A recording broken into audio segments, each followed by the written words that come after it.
ആകെ കഷ്ടപ്പാടില്ല ഒന്നും കര കയറാൻ പറ്റില്ല. എടാ ജീവിതമാകുമ്പോൾ അങ്ങനൊക്കെ ഉണ്ടാവും. ഒരു കയറ്റത്തിന് ഒരു ഇറക്കം ഉണ്ടാവും. മനസ്സിലായ? നമ്മളെവിടെ തളരരുത്, പിടിച്ചു നിൽക്കണം. എടാ മാനു, ഇജ്ജ് അറിഞ്ഞല്ലേ നമ്മളെ മുജീബാക്കൊക്കെ ആക്സിഡന്റ് ആയത്? എപ്പോ? എന്തെങ്കിലും പരിക്കണ്ട? കയ്യിന്റെ എല്ലാം ഒന്ന് പൊട്ടിക്കണാലാ. Doctor rest എടുക്കാനാ പറഞ്ഞിരിക്കണേ. ഇപ്പൊ വീട്ടിൽ കൊടുത്തിക്കണേ. തന്നെ? എന്നാ നമുക്കൊന്ന് പോയി നോക്കാം. നമുക്കൊന്ന് പോയി നോക്കാം. ബാ.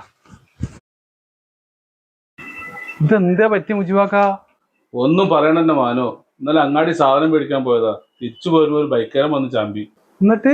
എന്നിട്ടെന്താ, കയ്യിനും കാലിനും ഓരോ പൊട്ടലുണ്ട്. ഡോക്ടർ 6 മാസം നടക്കാൻ പറ്റില്ല എന്നാ പറഞ്ഞിരിക്കുന്നത്. 6 മാസേ? ഏത് ഡോക്ടർ നിങ്ങളോട് പറഞ്ഞേ? മുജിബാക്ക, നമ്മളെ മനസ്സിന് കരുത്തുണ്ടെങ്കിലേ 6 മാസല്ല 6 ദിവസം കൊണ്ട് നീച്ചിറക്കാം. അങ്ങനെ കണ്ട? പിന്നെ എനിക്കറിയില്ല നമ്മളാ വിഷ്ണുവിന്റെ കേസ്. ഞാൻ ചെന്ന് സംസാരിച്ചപ്പോൾ ആള് റെഡി ആയത്. പിന്നെ ഡോക്ടറെ കൊണ്ടുപോയല്ല. അത് നോക്കണ്ട, ഇതങ്ങനത്തെ കേസല്ലല്ലോ. നിങ്ങളൊരു കാര്യം ചെയ്താണി, ഒന്ന് നീച്ചെന്നാണി. കണ്ട ഡോക്ടർമാര് പറഞ്ഞിട്ടേ കളയാനുള്ളതല്ലേ നമ്മളെ ജീവിതം, നീക്കാനാ പറഞ്ഞേ.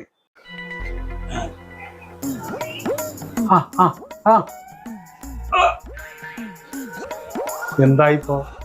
ഞാൻ പറഞ്ഞില്ലേ ഇതൊക്കെ ഇത്ര ഉള്ളു കാര്യം. അല്ലോ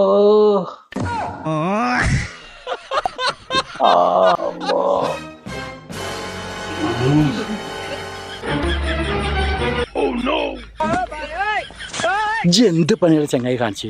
ഇങ്ങനെ ഉണ്ടാവില്ലല്ലോ. അതിന്റെ ഒരു ചേമ്പിലെ മോട്ടിവേഷന്